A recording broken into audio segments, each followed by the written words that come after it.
Flamengo oficializa nova proposta por Lucas Paquetá e agora falta pouco para a contratação. Salve nação rubro-negra, estamos chegando com todas as notícias do clube mais amado do Brasil. Em pré-temporada, o Mengão está focado em reforçar o seu elenco ainda mais. Lucas Paquetá pode ser o novo reforço carioca nos próximos dias. Tudo alinhado e proposta na mesa. Agora é questão de tempo para um desfecho positivo. Essas e outras notícias do nosso Mengão iremos acompanhar agora. Olha só, Flamengo, situação complicada no Carioca, hein? Com a garotada jogando, já são 3 jogos, nenhuma vitória, 1 pontinho só. Flamengo, então, tá na lanterna do Grupo B e se continuar desse jeito, gente, vai ter que disputar um quadrangular contra o rebaixamento. Imagina isso! Os 2 piores times de cada chave vão brigar para não cair. Uma equipe vai ser rebaixada. Sábado, o Flamengo perdeu pro Volta Redonda. Vou mostrar os gols para você. O Carbone fez essa falta aí com 10 minutos, já tinha tomado um amarelo com 2. Foi expulso. Pô, é muito tempo jogando com 1 a menos, né? 6 minutos depois dessa expulsão, MV faz 1-0 pro Volta Redonda. O jogo foi em Volta Redonda. Aí o Vagninho vai fazer 2-0 pro Volta Redonda. O Vagninho vai fazer o terceiro também. Volta Redonda 3, Flamengo 0. Caramba!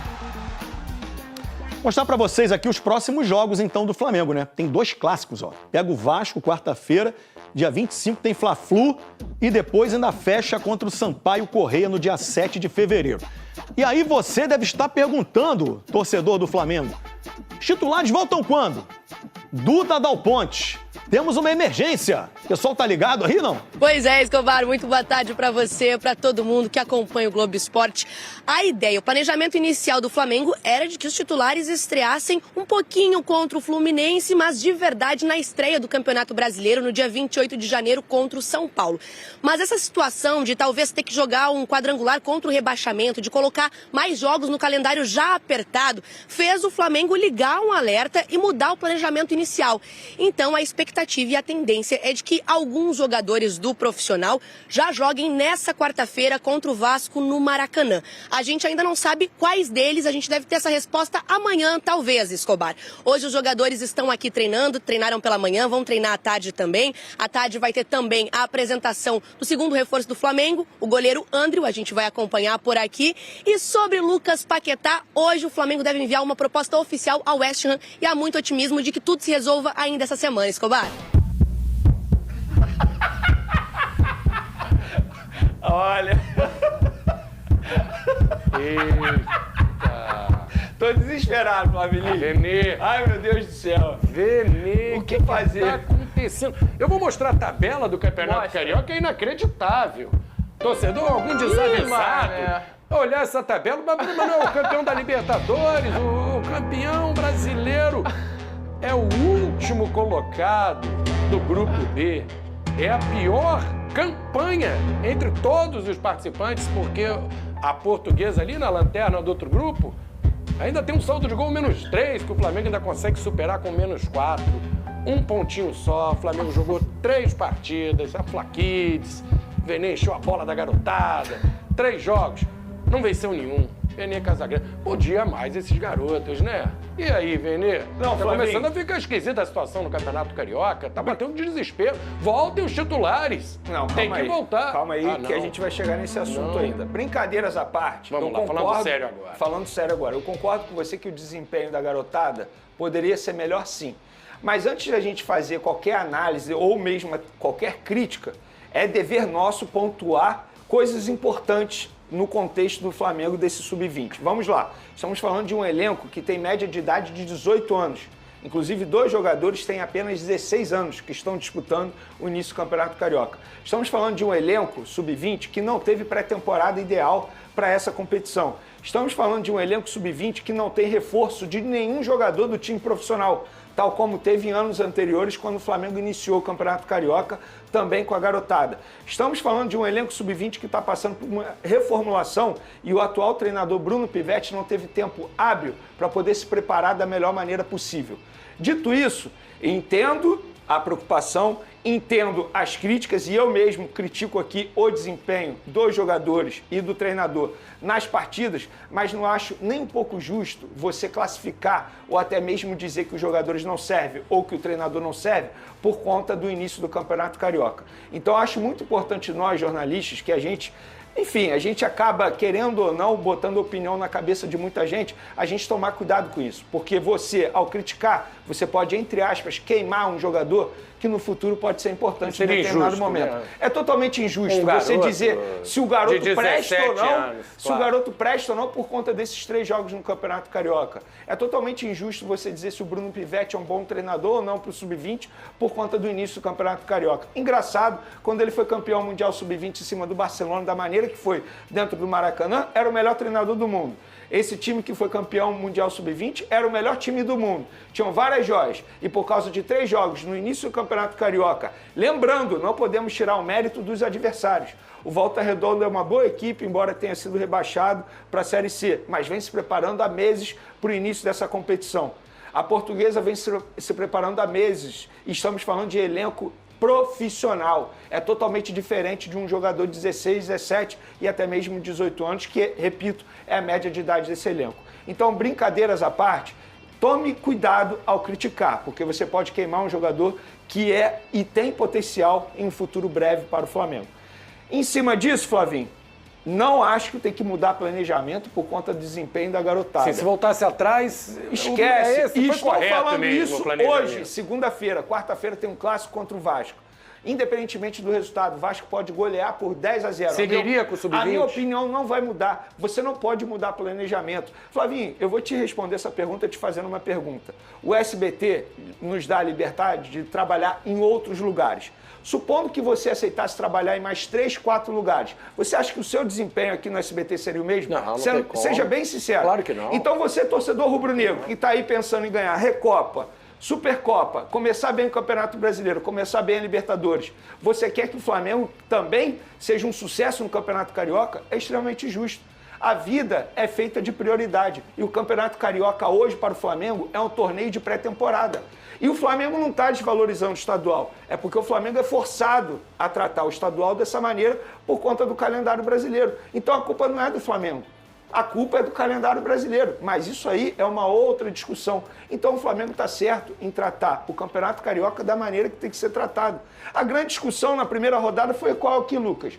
Ai, meu Deus, é estranho o Fernando Diniz colocar o time principal. Estranho vai ser o Vasco colocar o time principal também nessa quarta-feira. O estranho é isso. O estranho não é o Flamengo colocar o time sub-20 ou até mesmo um time alternativo, chamar 3, 4 jogadores do time profissional para serem relacionados. Então o Flamengo está certo. Acho totalmente errado mudar planejamento por conta do desempenho do time sub-20, por conta de reclamação de torcida, por conta de medo de levar uma goleada no Vasco da Gama.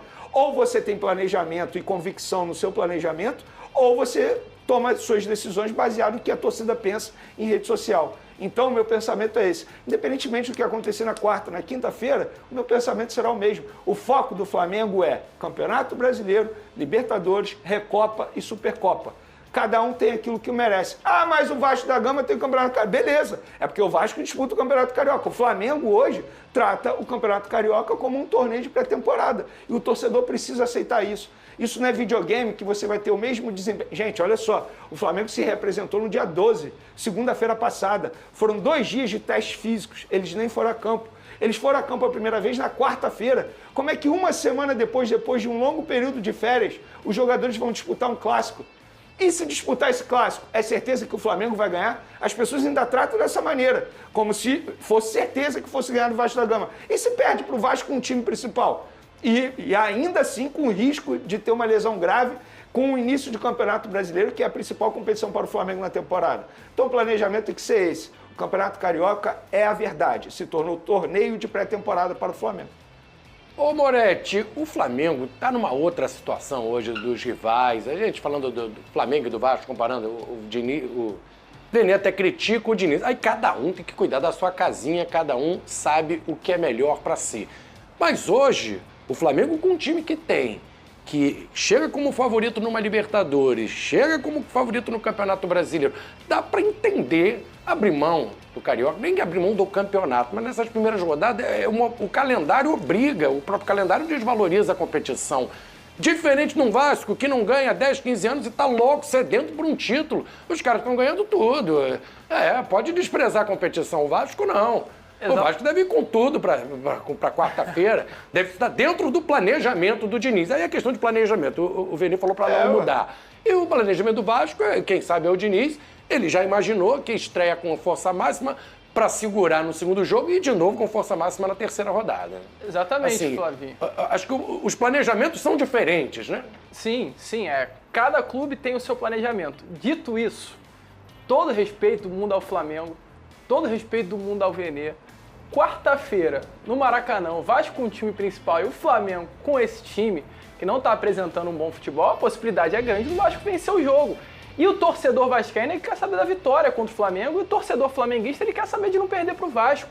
Independente se é o time sub-20, independente se é o time profissional, clássico dos milhões, quarta-feira em campo. Com relação ao Flamengo, eu entendo completamente o posicionamento do Vene, em relação a isso de priorizar outras competições a não o Campeonato Carioca. A grande questão não dá para criticar a molecada, isso é um fato.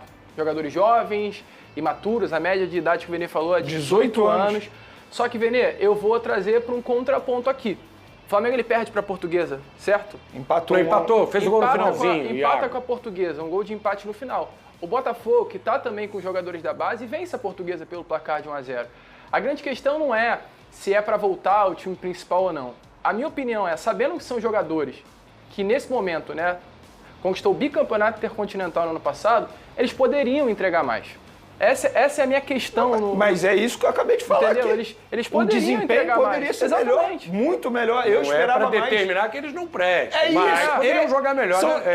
Esse é o ponto. Porque a gente tem que tomar cuidado nas críticas, porque o torcedor já está tratando como se a base fosse, entre aspas, um lixo, como não serviço. Mas eu estou com você. Eu acho que o desempenho poderia ser melhor. Inclusive do próprio treinador ter um entendimento de jogo. Contra o Volta Redonda, antes da expulsão, e eu acho que a derrota foi muito condicionada por conta da expulsão. Esse aí fazer uma análise é difícil. Ele tentou jogar de uma forma que, assim, não dava para jogar contra o Volta Redonda. O Volta Redonda é uma boa equipe. Arrisco a dizer que das equipes de menor investimento no Campeonato Estadual é o melhor time e que vem se preparando há meses. Já há muito mais tempo no investimento. Estado é o melhor time entre os pequenos. Então, eu acho que para o Bruno Pivetti, ele poderia ter entendido melhor o cenário. Mas eu tô com você, Lucas. Eu acho que o desempenho poderia ser muito melhor. Eu esperava mais da garotada. Só não acho justo tratar como se jogadores que não valem de nada.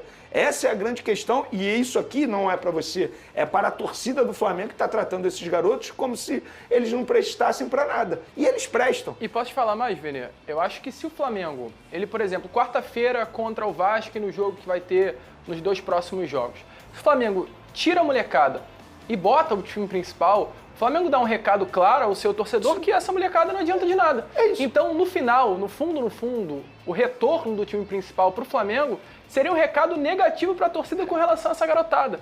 E a gente sabe como é importante para a maturação até desses jovens ter confiança.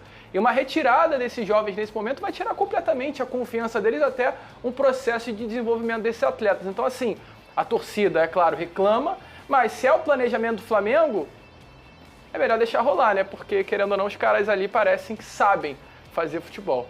Mas... E lembrando, assim, faz parte do planejamento se o Flamengo relacionar alguns jogadores. E quando eu falo alguns jogadores, uns 5, por exemplo. Isso faz parte do planejamento. Eu sou totalmente contra você mudar simplesmente da água para o vinho. Por causa dos resultados. Por causa dos resultados. Eu acho que a discussão interna tem que ser outra. Vem cá, por que a garotada não está dando conta do recado? Ou melhor, por que o desempenho não está sendo tão bom como a gente imaginava? Eu acho que a discussão tem que ser essa. A discussão não tem que ser, vamos botar o time principal. Gente, olha só, isso é medicina. Como é que você vai botar o time principal com uma semana de treino? Não faz o menor sentido. Isso é informação. Ontem, a informação que eu tive dentro do Flamengo é, Vene, apenas um jogador tem condição de jogo, que é o Endriel, que acabou de chegar porque ele estava no meio de uma pré-temporada. Os demais não têm condição de jogo 100%. É arriscado demais você colocar esses jogadores em campo. Né? Exatamente. Talvez o Vitão, por exemplo, que saiu de férias antes e voltou antes aos treinamentos. Fora isso, É contra a medicina você fazer isso, é totalmente arriscado. E repito, a prioridade do Flamengo é outra, não é o Campeonato Carioca. Ah, mas o torcedor tem medo de levar goleada do rival Vasco. Amigo, você não pode mudar planejamento porque o torcedor tem medo de levar goleada do Vasco da Gama. Você não pode fazer isso, porque senão se torna uma gestão totalmente amadora. E aí seria totalmente diferente do que foi o primeiro ano de gestão do presidente Mbappé, que foi extremamente profissional, com erros e acertos, muito mais acertos, óbvio. Mas você não pode tomar decisão através de repercussão em rede social. Ainda falando dos garotos, né, Vene? Drone do Vene Casagrande, o Orlando City dos Estados Unidos fez uma proposta para o zagueiro Iago. Ele que já fez gol no Carioca na partida contra a Portuguesa, na estreia do Flamengo no campeonato. Mas detalhes dessa negociação, Vene? Inclusive, ele é cria do Volta Redonda. Ele passou pela categoria de base Antes do Volta Redonda. Ele era do Volta Redonda? Tanto é que hoje o Volta Redonda é dono de 40% dos direitos econômicos dele. Base. E o Lembro Flamengo, do Dedé, outro bom zagueiro que saiu de lá. E o Flamengo, por contrato, pode comprar mais 10% desses 40% do Volta Redonda por R$500 mil.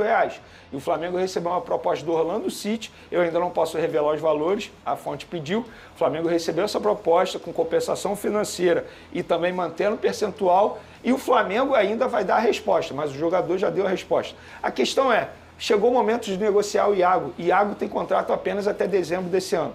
Não vai rolar renovação de contrato porque os empresários já avisaram. Ou o Flamengo faz negócio agora, ou vai perder um bom jogador de graça. Porque ele já bateu idade sub-20, ele não será aproveitado no elenco profissional. Né? Então chegou o momento de negociar. E eu acho que o Orlando City seria uma boa para o Flamengo e também para o jogador. Porque é um clube que sabe trabalhar muito bem jovens jogadores e ele poderia se destacar lá na MLS e futuramente o Flamengo ganhar um bom dinheiro. A situação delicada do Flamengo no Campeonato Carioca provocou uma mudança significativa de planos dentro do clube. Sem conquistar nenhuma vitória até o momento, o time ocupa a última posição do Grupo B e, de forma inesperada, passou a conviver com o risco real de rebaixamento. Diante desse cenário, a diretoria e a comissão técnica entenderam que não seria possível manter o planejamento inicial, que previa a utilização majoritária do time sub-20 nas primeiras rodadas e principalmente nos clássicos. Assim, a tendência é que alguns jogadores do elenco profissional estejam em campo na quarta-feira, no confronto contra o Vasco. Até o último domingo, a estratégia era clara. Bruno Pivetti comandaria a equipe de jovens nas partidas contra Vasco e Fluminense, apostando na experiência do treinador com categorias de base e preservando os principais atletas para compromissos futuros considerados mais relevantes. No entanto, a vitória do Maricá sobre a Portuguesa acendeu um sinal de alerta na Gávea. Com esse resultado, o Flamengo passou a enxergar de forma mais concreta a possibilidade de terminar entre os piores de sua chave e ser obrigado a disputar o quadrangular que define o rebaixamento. O formato do Campeonato Carioca de 2026 contribuiu para aumentar a tensão. A competição foi organizada em 2 grupos com 6 clubes cada, e o regulamento estabelece, a partir do artigo 13, que os 2 times com as piores campanhas em cada grupo disputam um quadrangular do rebaixamento. Nessa fase, todos se enfrentam em jogos de ida e volta, totalizando 6 partidas para cada equipe. Ao final, o clube que somar menos pontos é rebaixado para a Série A2 do estadual. Caso o Flamengo tenha de disputar esse quadrangular, o impacto no calendário será significativo. O clube ganharia mais compromissos em um período já apertado, o que afetaria diretamente o planejamento do elenco profissional. Felipe Luiz, que tem como principal foco a estreia no Campeonato Brasileiro, marcada para o dia 28 contra o São Paulo, precisaria lidar com uma sobrecarga de jogos e decisões difíceis sobre rodagem do elenco.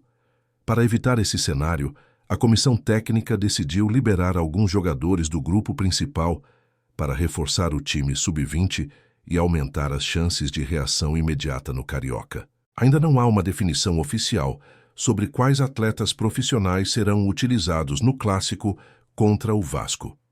O regulamento da Federação de Futebol do Estado do Rio de Janeiro permite que os clubes utilizem equipes alternativas até a 3ª rodada da competição, o que dá certa margem de manobra ao Flamengo. Mesmo assim, internamente há o entendimento de que a situação exige uma resposta mais contundente, sobretudo por se tratar de um clássico, que carrega peso esportivo e simbólico. Enquanto lida com as dificuldades dentro de campo no estadual, o Flamengo também vive um momento de consolidação de sua política de contratações. Desde a chegada de Juninho, em janeiro de 2025, o clube mudou de postura no mercado. Naquele momento, a contratação do atacante que atuava no Karabag do Azerbaijão chamou atenção por fugir do padrão habitual. Pouco conhecido do grande público brasileiro e vindo de um mercado alternativo, Juninho representava uma aposta, algo que muitos interpretaram como um sinal de que o Flamengo poderia adotar um perfil mais ousado nas janelas seguintes. Essa expectativa, porém, não se confirmou. A aposta em Juninho não trouxe o retorno esportivo esperado e o clube rapidamente ajustou sua estratégia. A partir daí, as contratações passaram a priorizar jogadores já consolidados, muitos deles com passagens por grandes clubes da Europa. O objetivo ficou claro: reduzir riscos e investir em nomes com histórico comprovado de desempenho em alto nível. Mesmo entre os reforços considerados menos badalados, o Flamengo manteve esse critério. Um exemplo é Emerson Royal, lateral direito, que teve uma trajetória curta no futebol brasileiro, mas construiu carreira relevante no exterior. Com passagens por Barcelona e Tottenham, ele chegou ao Flamengo após defender o Milan. Apesar de não ter status de estrela, foi contratado para compor elenco com segurança, trazendo experiência internacional. Ainda assim, não conseguiu se firmar como titular absoluto sob o comando de Filipe Luís. Os demais reforços, por sua vez, desembarcaram no Rio de Janeiro cercados de expectativa. O clube trouxe um zagueiro com 2 títulos de Liga dos Campeões e um Mundial no currículo, um volante campeão da Champions League e da Eurocopa, além de um meia e um atacante com histórico marcante em clubes tradicionais da Espanha. Também chegaram um meia jovem comparado a Neymar, bastante valorizado no mercado europeu, um zagueiro que havia sido destaque no Campeonato Brasileiro e um goleiro premiado em Portugal. O conjunto dessas contratações reforçou a imagem de um Flamengo disposto a investir pesado para se manter competitivo em alto nível. Essa mudança de perfil não ocorreu apenas por questões esportivas. Ela está diretamente ligada ao fortalecimento financeiro do clube. Quando Luiz Eduardo Batista, o BAP, assumiu a presidência, adotou uma postura conservadora, barrando contratações de grande impacto até que as contas estivessem equilibradas. A prioridade era reorganizar o caixa e garantir sustentabilidade. Esse processo foi concluído ao longo do primeiro ano de gestão, permitindo que, na segunda janela, o Flamengo realizasse o maior investimento de sua história em contratações. Desde a chegada de Juninho, o clube já investiu quase 400 milhões de reais na compra de jogadores. Curiosamente, o próprio Juninho acabou sendo o reforço mais barato adquirido em definitivo, custando 5 milhões de euros, cerca de 31 milhões de reais na cotação da época. Houve atletas que custaram menos ao clube, como Danilo, Jorginho e Saul, mas esses casos envolvem situações específicas, já que chegaram sem custos de transferência após rescindirem contratos com seus antigos clubes. A experiência com Juninho também influenciou decisões posteriores. O diretor de futebol José Boto chegou a identificar outro jogador com perfil semelhante no mercado: o atacante irlandês Mikey Johnston, que defendia o West Bromwich, da 2ª divisão inglesa. O Flamengo chegou a avançar nas negociações, e o atleta tinha viagem marcada para o Brasil. No entanto, diante de pressão de grupos políticos internos e da avaliação de BAP, a contratação foi vetada. O presidente determinou que o clube recuasse, e Johnston acabou não vindo.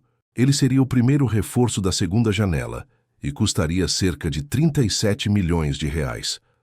Após esse episódio, o departamento de futebol passou a mirar exclusivamente atletas de clubes da 1ª divisão europeia. Juninho, por sua vez, acabou sendo o primeiro jogador negociado pelo Flamengo nessa janela. O clube conseguiu recuperar o investimento feito e o vendeu por 5 milhões de euros ao Pumas, do México. Indicado por Filipe Luís, o atacante não conseguiu se adaptar plenamente ao estilo do treinador e não se firmou como peça importante do elenco. Ao longo de 2025, disputou 32 partidas e marcou apenas 4 gols, números considerados abaixo do esperado para um investimento internacional. Paralelamente a esse contexto de reformulação e altos investimentos, o Flamengo se movimenta nos bastidores para concretizar o retorno de Lucas Paquetá. As negociações estão avançadas e caminham para um desfecho positivo. A transferência pode chegar a 40 milhões de euros, valor expressivo, mas que traz uma particularidade interessante. O próprio Flamengo pode receber parte desse montante de volta por meio do mecanismo de solidariedade da FIFA. Como clube formador, o Flamengo tem direito a cerca de 4% do valor total de qualquer transferência internacional envolvendo Paquetá. Esse percentual é recolhido pela FIFA e posteriormente repassado ao clube, que participou da formação do atleta dentro do período estabelecido pela entidade. No caso do meia, o Flamengo atende plenamente aos critérios e, portanto, tem direito ao valor. A proposta inicial apresentada de forma informal ao clube inglês gira em torno de 35 milhões de euros fixos, mais 5 milhões de euros em bônus por metas. Se esse modelo for confirmado, o Flamengo receberá 4% sobre o valor fixo e, caso as metas sejam atingidas, mais 4% sobre os bônus. Isso representaria, inicialmente, cerca de 1,4 milhão de euros, com a possibilidade de mais 200 mil euros no futuro. Paquetá chegou ao Flamengo ainda criança, aos 9 anos de idade, e deixou o clube aos 21 anos, pouco mais de 4 meses antes de completar 22. Sua rescisão foi publicada no Boletim Informativo Diário da CBF em 3 de janeiro de 2019, o que o mantém dentro do período considerado pela FIFA para o cálculo do mecanismo de solidariedade. Por isso, o percentual de 4% é plenamente aplicável. A trajetória internacional de Paquetá já rendeu valores importantes ao Flamengo ao longo dos anos. Em 2019, quando foi vendido ao Milan, a negociação foi fechada por 35 milhões de euros. Na época, o Flamengo detinha 70% dos direitos econômicos do jogador e recebeu cerca de 105 milhões de reais. Posteriormente, em 2020, o Milan negociou Paquetá com o Lyon, da França, por 20 milhões de euros, e o Flamengo ficou com 4% desse valor, o que correspondeu a pouco mais de 800 mil euros. No balanço financeiro referente ao exercício de 2020, o Flamengo informou ter recebido parte desse montante ainda naquele ano, com o restante sendo pago posteriormente. Já em 2022, quando Paquetá foi anunciado pelo West Ham, o clube carioca voltou a se beneficiar do mecanismo de solidariedade, recebendo mais de 1,4 milhão de euros, pagos de forma parcelada até 2027, sempre considerando o câmbio da época de cada parcela. Esse histórico reforça a importância da formação de atletas como um ativo estratégico para o Flamengo, não apenas do ponto de vista esportivo, mas também financeiro. Em meio a um momento de pressão no Campeonato Carioca e a investimentos robustos no mercado, o clube vê em negociações como a de Paquetá uma forma de equilibrar receitas e despesas, mantendo-se competitivo e sustentável a longo prazo.